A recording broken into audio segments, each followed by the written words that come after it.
Coming up, we'll break down Nuggets draft night in detail. All the decisions, the prospects. What did they have to say? Why were they so quiet? Because the Nuggets didn't do anything like we knew that they weren't. But we will go around the NBA and talk about the decision not to get into the draft and if the Nuggets will get into the second round. All that and more on No Jinx on Locked On Nuggets.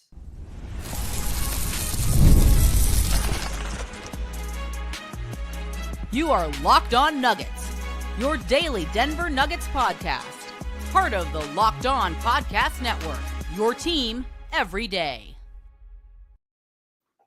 Welcome to Locked On Nuggets, your daily Denver Nuggets podcast, part of the Locked On Network, your team every day. Thank you so much for tuning in today's episode where we are with you every day, especially when there's so much news, so many things going on. Always an interesting, except for tonight. There wasn't that much interesting to happen tonight for the Denver Nuggets, and we're going to cover that anyway. My name is Ryan Blackburn. I'm the host of the Pickaxe and Roll podcast on MHS, writing for MHS over there. He is Matt Moore, senior NBA writer for the Action Network, not a host of Buckets as well, and doing the HP Basketball and Denver Digs Substacks. Make sure to subscribe to those.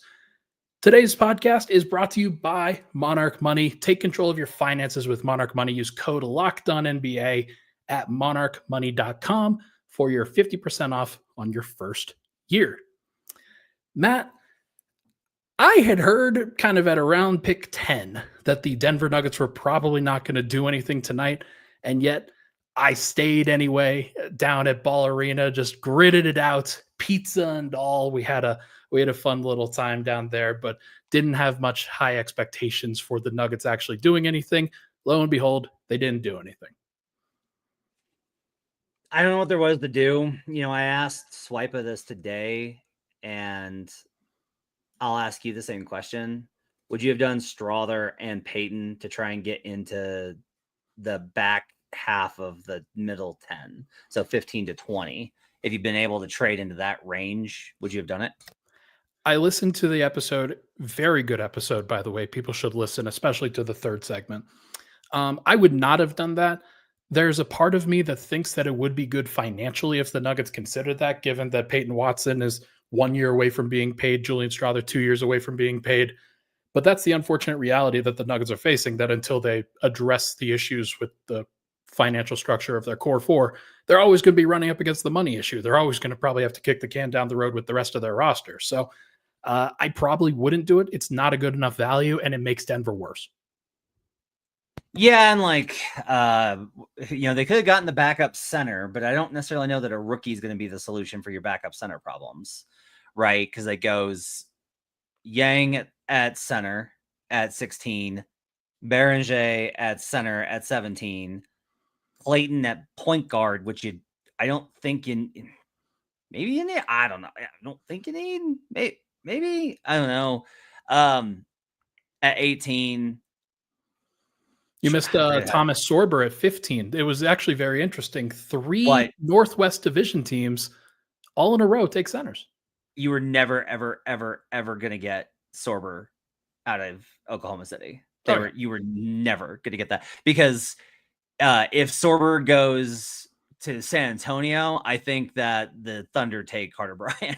I think that could you have leapfrogged San Antonio, had them do the same thing that they did with the Rob Dillingham pick last year with Minnesota, and send your 2031 first round pick? That's the only way I think you could have done that. They are not doing that for Peyton Watson and Julian Strawther. Yeah, no, can't do that. So it didn't really make any sense here with how the draft kind of played out. And I think fans hate the FOMO of missing out, but it's also like, hey, you don't have a pick this year because you got Aaron Gordon. I think that's also something to always remember in these situations. It's like, hey, you'll have a pick next year and you don't have one because you got Aaron Gordon, who's been pretty good. Who's been pretty awesome and pretty good to have around. So it's like you didn't get return on value for that pick. The final terms of that trade, by the way, Aaron Gordon and Gary Clark for Gary Harris, RJ Hampton, and Jace Richardson. I think Denver does that 20 times out of 10. They won with that deal. It's a great deal. It's exactly what you needed to become a contender, and they did it. They got it. even with them winning the title because they traded for Aaron, if Jace Richardson turns out awesome, people are going to be like, Nuggets traded that pick. Yeah. Obviously the issue that I have with Denver and the way that they've used second round picks over this last offseason was frankly a travesty.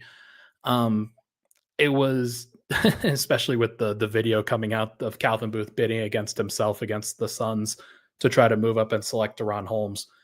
So hopefully the front office is not doing that this time around. That's my goal. That's the hope. And I think it was pretty fine for them to not be active in the first round. People mischaracterize the idea of Denver not having a first round pick this year with them not doing enough, not doing anything. I don't think that's true. And especially with the way that Denver's roster is right now, they don't really need another first round pick, in my opinion. I don't see that as their need. It took me like 5 years, but I finally reached the point where everyone is with me and doesn't want any more young guys. It's so nice to finally be at a spot where nobody wants any more young guys. I think next year will be important. I think it'll be important next year to get one. I think that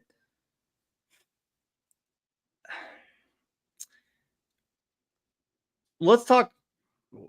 We have to live in the moment with Jokic because it's so important. But like, if we take a step back and we look at many years for the Denver Nuggets, I think one thing is looking ahead of a year. None of us on the show think that they should run it back. I've made the argument of like why you can make that as a logical argument, right? But if you were still like, so do you think that they should? I'd be like, no, I think that they should make trades and change up the roster. And I've explained why because of the CBA and everything else. But if we take a step back, even if they run it back this year, there will inevitably be change after because of the apron, because of contracts expiring, because of various things. Like they will just be different.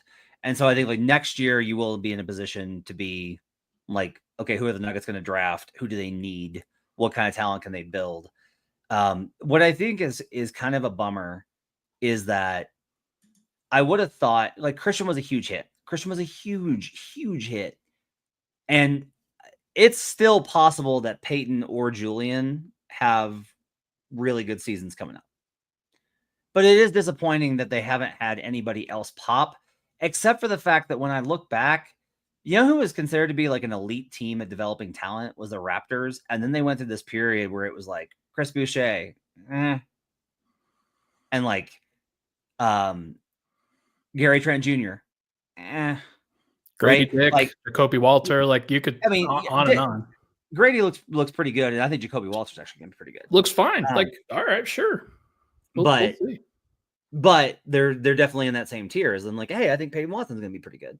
So I don't know if it's not reasonable to expect them to just like pop off home runs every single time when they're drafting in the 20s. It's probably not.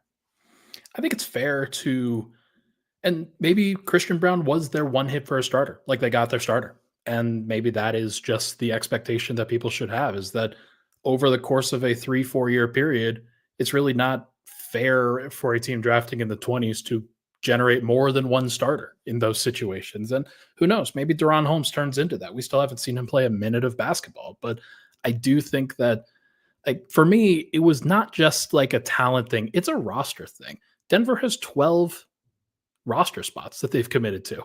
And if they're going to run it back for the most part, I want them to spend all 3 of those roster spots on veterans that they can add to the team right now. And because the team needs to be good right now. And if they don't do that, and they trade into the second round in this year to be cheaper and to spend more money against the tax, I'll be a little bit disappointed, but not surprised given I think the verdict and the repeater tax increasing and things like that. But we'll see. We'll see what ultimately happens with it. But no picks for Denver in the first round. When we come back, we're going to talk about the rest of the NBA, some of the other eventful things that happened around the league, and interesting things that we saw that we want to talk about. We'll be right back here on Locked On Nuggets.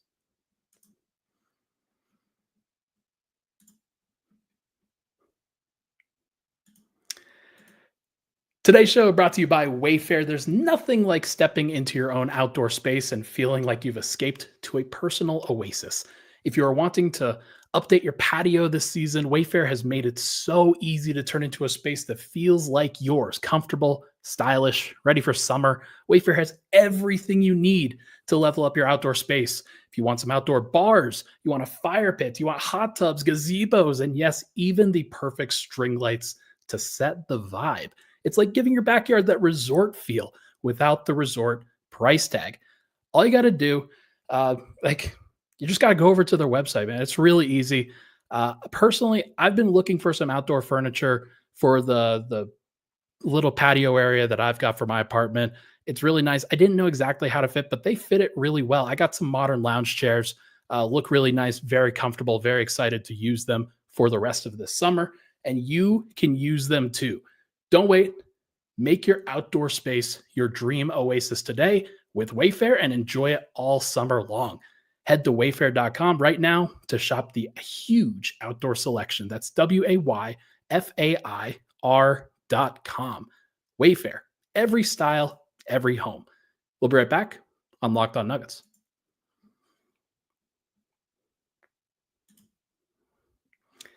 Back at it, Locked On Nuggets. Thank you so much for tuning into the show. Matt, there were some other things that happened around the NBA.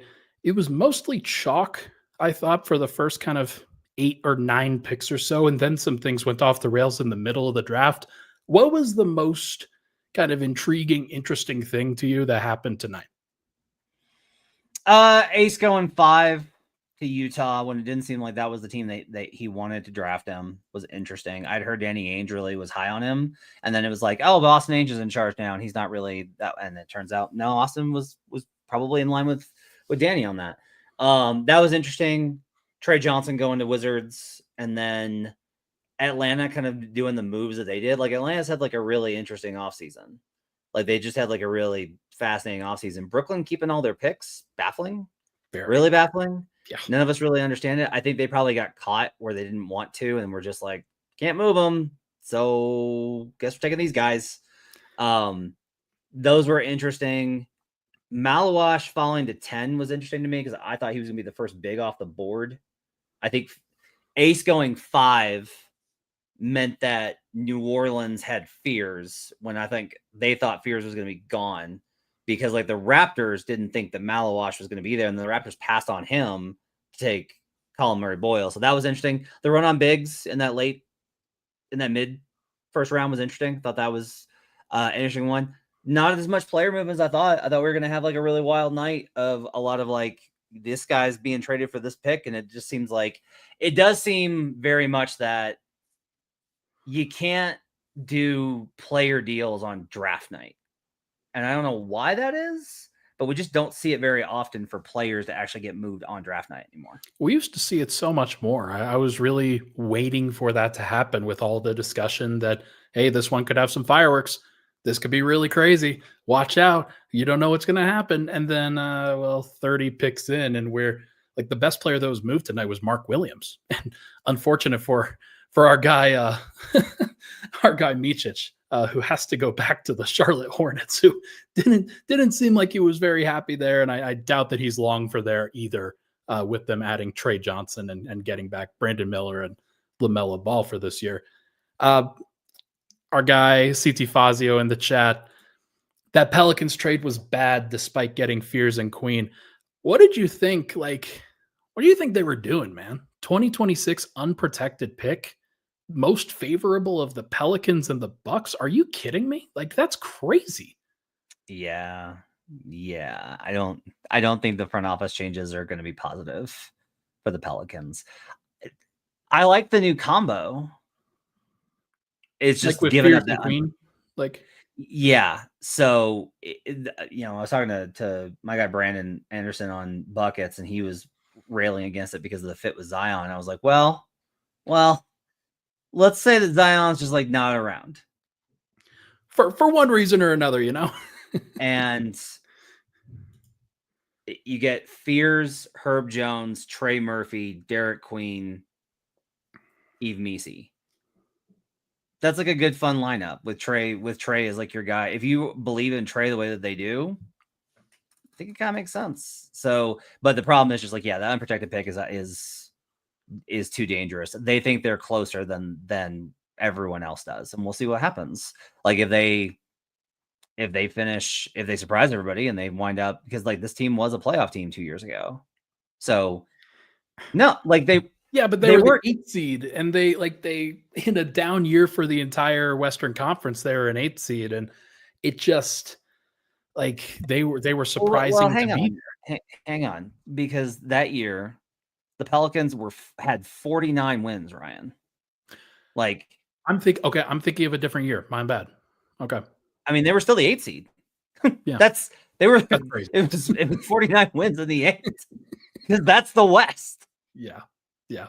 That's what we deal with, where you can take stock in Washington and actually not be laughed at that much for taking stock in the 18-win Wizards, because like they play in the Eastern Conference. They actually are. They actually do have a lot of talent. But yeah, the Pels, I just think that's the thing, is I think they think that they're closer to that team. And that last year, like, okay, I'm playing devil's advocate here. Okay. I understand if it's just like, yeah, what are they doing? And it'll probably work out disastrously because New Orleans never gets to have anything good. Think about this. Like they draft Anthony Davis. Yeah. And they go for it by putting instantly talent around him. And then everybody's like, why'd you do that? Why did you give up all these picks and assets when you could have built slowly? Then if they don't do that, it's like, why won't you go make a move? They have Anthony Davis. He's constantly hurt. They finally make the playoffs. They beat the Blazers. He immediately asks out. Like Rich Paul hooks up with him that summer, and that's it. They get Zion, and then this nightmare happens.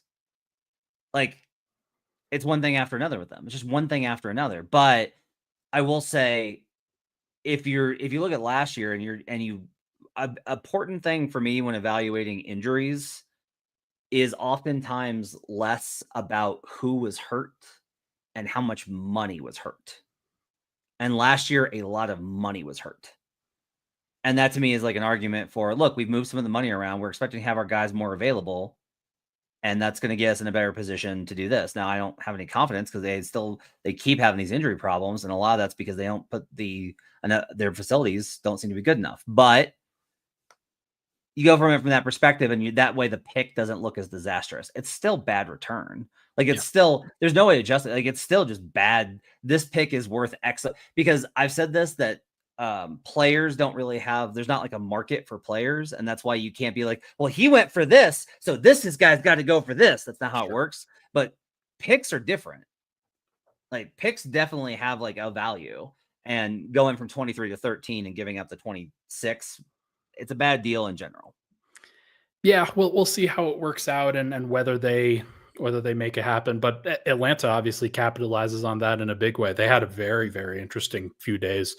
They're a team to obviously, I think, take stock in. Like Trey has never really played with a pick and pop big before, and I'm not exactly like thrilled about the idea of Kristaps Porzingis staying healthy for an entire season for them either, like I was with Boston.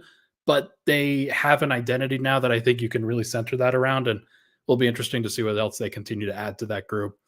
Other teams, anything interesting else that you thought that happened? No. Like I'm not very blown away by what happened tonight. I'm just kind of like, okay, all right, cool. Yeah. Like I think it's a bummer that VJ went to Philly. It's a really good pick by them. It's just like I liked him a lot as a prospect, and now I'm like, well, he's in there with Maxey and McCain and Grimes and PG and Embiid and Maxey. So it's like could really sympathize with Ace Bailey, I think, and his viewpoint there. Like what opportunity is he going to get? Knibble to me was a very uninspired choice by the Hornets. I was just kind of like, all right, it's fine. It's safe. I get it. You don't want to blow another draft pick the way you have so many times. Seems like he'll be fine. The Grizzlies going for Cedric Howard, I thought was interesting. It was Yeah. like a very being aggressive and going again and relying on their draft acumen is probably smart. Even if I'm kind of like, I would like it if you guys got the ability to win now, because you could win now. But Jalen Wells was an immediate impact player last year. Zach Edey was an immediate impact player last year. So Coward can definitely do that as well. Yakachonis falling to 20. That was the weirdest one for me. I like Yakachonis a lot. And I thought that was I think people missed out and they're going to regret that. And he'll probably be very good for Miami. I'm not going to pretend to know much about him. He just strikes me as a backup. He strikes me as like not a ceiling raiser for them. And they kind of are in the need of ceiling raisers, but who knows? Maybe they'll just trade for Giannis next offseason. They're definitely not going to include Yakachonis for. So we'll see. What was the one thing you wish happened tonight that didn't actually happen? Like from Paul George getting traded to either Utah or Brooklyn. Yeah. I don't think that I think the Jaylen Brown stuff was never as serious as it kind of got burbled about. I don't think that was ever going to happen. I think Boston was always going to hang on to Jalen. And as long as Jalen wants to be there, I think Jalen's going to be with Boston. But Paul George, I think, is like an opportunity. Like, I want good things for Paul George. And so I kind of want him to find a spot, however it's necessary, however it happens. I'd like him to have one more arc of his career that's a little redemptive, because Paul George really has had a tremendous career, and it sucks the way that he's kind of like viewed now as a punchline. I think that sucks for a guy that I don't think he's nearly the kind of personality or obnoxious as some entities that sign 3-year extensions today have been. Yeah, I would concur. It's going to be hard in the second apron era for him to find the right fit. It just is, like, especially at this stage. But hey, anything is possible, and a team just has to be willing to try. Okay, let's take another break. When we come back, we are going to discuss whether the Nuggets can get back involved in this draft and if they actually should. We will talk about it next here on Locked On Nuggets.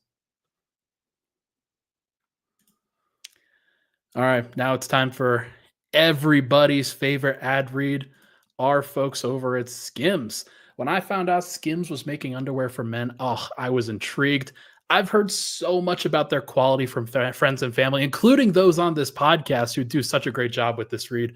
I had to give it a try, because why wouldn't I? And let me tell you, it does live up to the hype. I've always had issues with underwear, recently made a change, fit, comfort, or just finding the right style for me. Skims changed all of that. Their men's line offers something for everyone, from boxer briefs to classic briefs, all designed with the perfect balance of comfort and style. I tried the Skims. They did a great job, and I am hooked. These are perfect for my active lifestyle, getting more active by the day. They move with me, never lose their shape, and stay in place all day. Whether I'm working out or just running errands, they're the most comfortable and reliable underwear I've ever owned. Plus, the lightweight material feels amazing, almost like you're wearing nothing at all. Shop SKIMS Mens at skims.com. Let them know that we sent you. After you place your order, select podcast in the survey and select Locked On Nuggets in the drop-down menu that follows. Make sure to check out Skims. We will be right back here on Locked On Nuggets.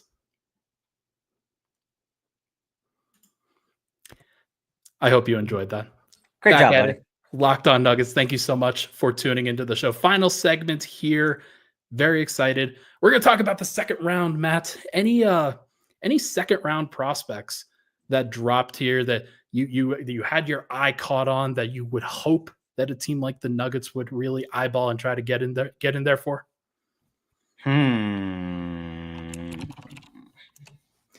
You can say no, by the way, because at the second round, they're only showing Taco Bell commercials at this point. I don't see any way that you ever have any success drafting in the second round as an organization, spending draft capital to do that, just taking a chance on some guys. Would you have any thoughts, any ideas on some guys that they could get? How about on the Ringers draft guide? The second best prospect available is Kalkbrenner from Creighton. Wingspan 7'6", he's 7'1". I am of the opinion that they should stock at least, if DeAndre does not return, that they should stock at least 2 centers and then rotate through them. And I think it's fine. I think backup center is honestly maybe the one position that I wish that they would use the 2-way spots and second rounders more on. I think that's like how to do it, is just like rotate through them. Non-guaranteed deals, keep it moving, chew through those kind of guys. If they take guys later in the draft, I know I was actually a little surprised that Rasheer Fleming did not go in the first round. I heard that there was a lot of smart teams that really liked him. So he's a guy that if there was an opportunity to get into, I do kind of wonder just what is the upside of Denver adding a player in the second round? What is the purpose of that? Like, what does it do? It's a great question. I don't know. I think that Denver, like, if they are going to very much focus on internal developments, and if that's going to be a part of their program going forward, then I do think that it is something to actually consider, because we're now talking about David Adelman, we're talking about John Wallace and Ben Tenzer, and the idea that they have and the way that they're going to kind of, I think, revamp a little bit of the player development, as you've kind of talked about.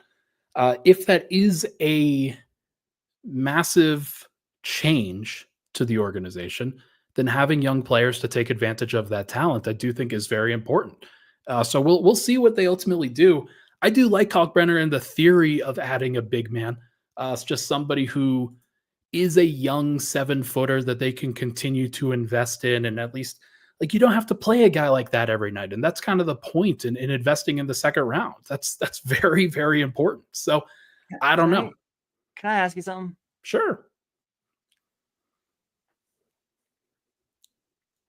Would it be worth them trading a swap for multiple seconds in the future?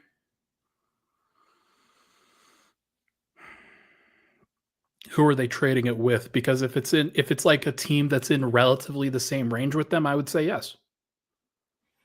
It's an Eastern Conference team. Let's say they'll only do it in the East. Okay. I mean, of course, I would be one of the problems that they've run into is they just don't have anything. They don't have anything to get themselves activated again on this front. So if you told me that you could get 3 second rounders, including 1 in this next year's draft and 2 in the future, for a first round swap that is, like, we'll say top 4 protected, then I'd be willing to do that. Absolutely. Like if Brooklyn wanted, I don't think most of Brooklyn's contracts, I don't think they don't have anybody they're like trying to dump, right? But if Brooklyn wanted to send a contract out and gave you 4 seconds for a 2029 swap, Dario Saric, especially if they take the money. Yeah, I was thinking like the other way, where you take back a contract from Brooklyn. Maybe it's both. Maybe you send them Dario. Yeah, you send out Dario. Yeah, you send out Dario. He goes overseas. You save the money on that. That makes sense, right? Because that would be a very easy way to kind of refill the coffer here. Mm-hmm. Because one of the things is just like, we can't even diagram hypothetical ideas for this team because we're just like, well, they need seconds to do that and they don't have any. Yeah. And it's like, it's debilitating at this point. Yeah. So they are in this position by their own volition, of course. Like, nobody's acting like it's anything other than that. But they are in this position where they need to revitalize themselves. They need to revitalize the end of their bench. And I think what you were talking about with the late first round picks and whether those guys develop or whatever, I think is fair. But if you have a whole bunch of expectations for late first rounders to eventually develop into starters or develop into stars or whatever, that's a tough cookie to crack. Like, that's not going to happen.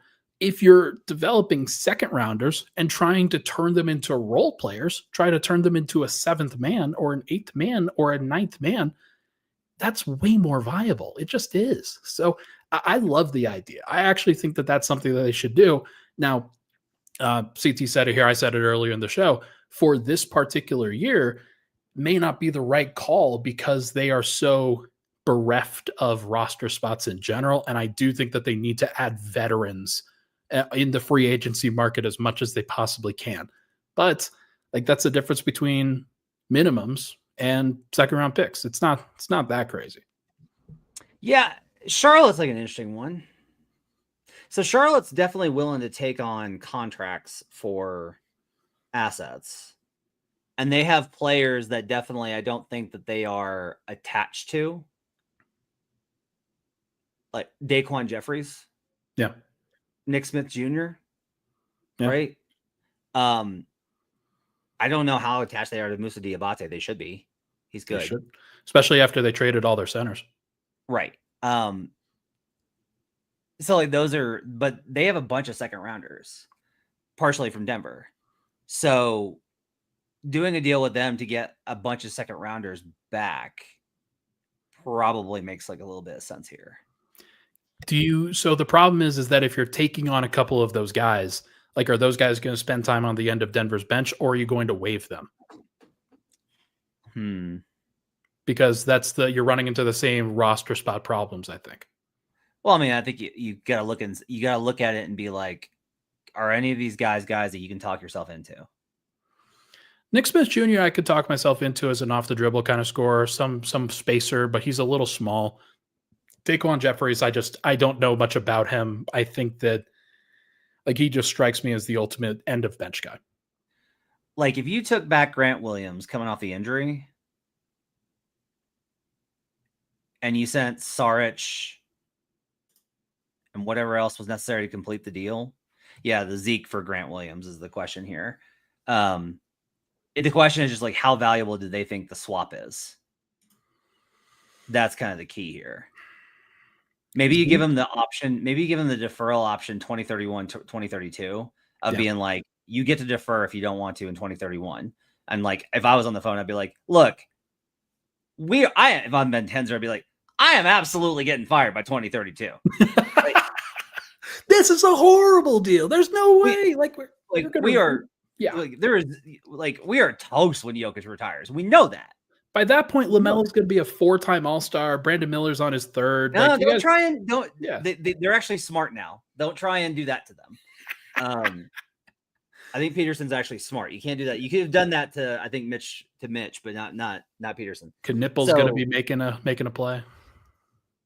I actually think that's something that they should definitely look at, is just being like, yes, we'll give you the option of 2031, 2032 on the swap. And like, you need to understand if you do that, it's like, look, you might be giving them a top 4 pick. Like, this could be catastrophic in terms of what it looks like in the moment, but it's like, this opens your window to compete for a title with Jokic, which is what everyone agrees you have to do. That's the type of move that I think that they honestly need to do.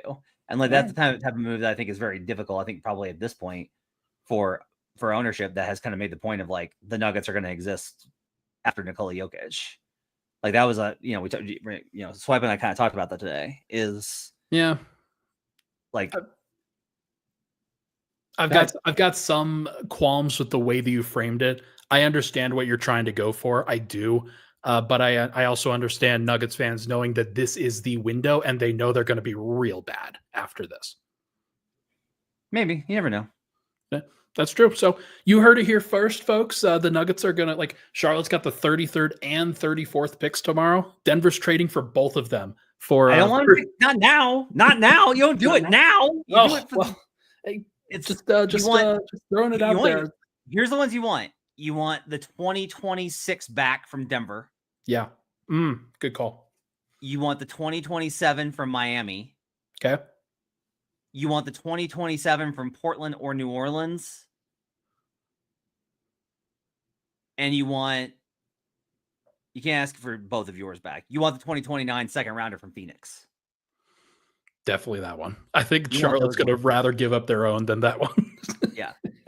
And you're basically being like, hey, you got most of our seconds. We only want one back. You get to keep the rest of our seconds, and you get one of our swaps. So you get to really fade us.